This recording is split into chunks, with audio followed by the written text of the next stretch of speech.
And welcome back to Hannity. Hillary Clinton is facing a lot of backlash after the Washington Free Beacon unearthed audio tapes from the 1980s of her. Now, she recalls her time as a lawyer, specifically when she defended a man accused of raping a 12-year-old girl, even though she thought he was guilty at the time. Remember that case where I represented that guy? It was a fascinating case. It was a really interesting case. This guy was accused of raping a 12-year-old. Of course, he claimed that he didn't. All this stuff. He took a lie detector test. I had to take a polygraph, which he passed, which forever destroyed my faith in polygraphs. How did it turn out? Oh, he played arguing. We got him off. With time served in the county jail. He'd been in the county jail about 2 months. And look what else we got our hands on. Hillary Clinton from the early 90s claiming that she cared about women and children. Over the past 25 years, I have worked persistently on issues relating to women, children, and families. It is a violation of human rights when individual women are raped in their own communities. It is a violation of human rights when a leading cause of death worldwide among women ages 14 to 44 is the violence they are subjected to in their own homes by their own relatives.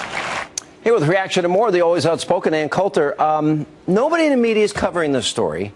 Now, she got the guy off with time served, even though she said, I gave up my faith in polygraphs. So she's defending somebody she knows is guilty of raping a 12-year-old girl, gets him off, is laughing about it on tape, right? And then is the great champion of women. And right. Right. Well, first of all, I do love the Southern accent, not as much as when she does a black accent, but the Southern accent is fun.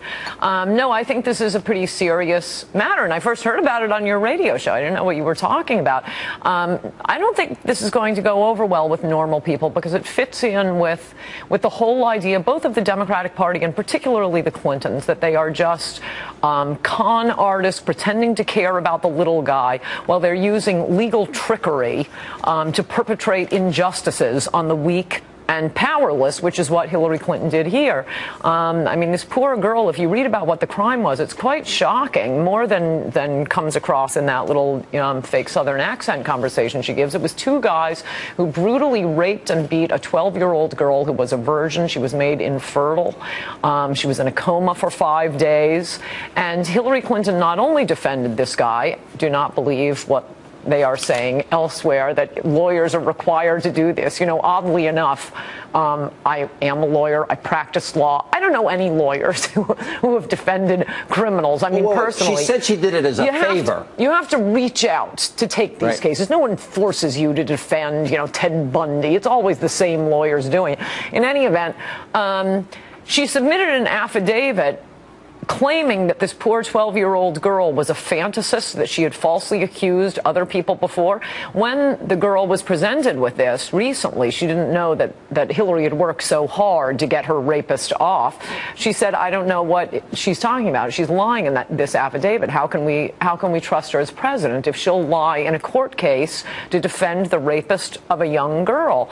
And I just think it fits into this whole, oh, I feel your pain phoniness of the Clintons. Often the scandals that hurt the most, like Gary Hart, for example, being caught in the monkey business having an affair. When it hurts the most is when it fits into an image a sneaking suspicion people already have about you, and that is the suspicion people have about the Clintons, the big defenders of women and children. She's laughing about getting a guilty rapist off. I think this is a big issue. I think it's bigger than Benghazi. And I got to tell you, and you think back to the last election campaign, and one of the big stories was that Mitt Romney may have cut some kid's hair in high school. No, but I'm sorry, but the contrast is just shocking. That, I know. What is it, the Cranbrook School up in Grosse Pointe, Michigan? They have to go back 40, 50 years, and I think the kids' parents were defending Mitt Romney, some high school alleged prank that neither the family nor Mitt Romney remembered. And they're running that every day on the cover of the Washington Post. This is when Hillary Clinton was an adult, when she was a practicing lawyer, and it fits in with what I would say not only about the Clintons, but about the Democratic Party generally, this nonsense. I never want to hear about the Republican war on women anymore. In addition to this, we have just this week New York taxpayers spending $40 million to pay off 5 savage rapists from Central Park, which I've written about a lot, including in my book Demonic. There's no question that these 5 were guilty. And again, it's just legal chicanery and the powerful putting one over on innocent victims of rapists. You have sold multiple #1 best-selling books. 84,000 for a $14 or $15 million advance. Hillary claiming she was broke the year she got an $8 million book deal. Seriously. And then she says, today, that, well, Bill and I aren't well off. And meanwhile, Chelsea Clinton says, I tried real hard to care about money. She got a $600,000 salary for almost a no-show job in television. Yes. What did they calculate it was per minute? Oh, it's like crazy. $16,000 per minute Chelsea spent on NBC's airwaves.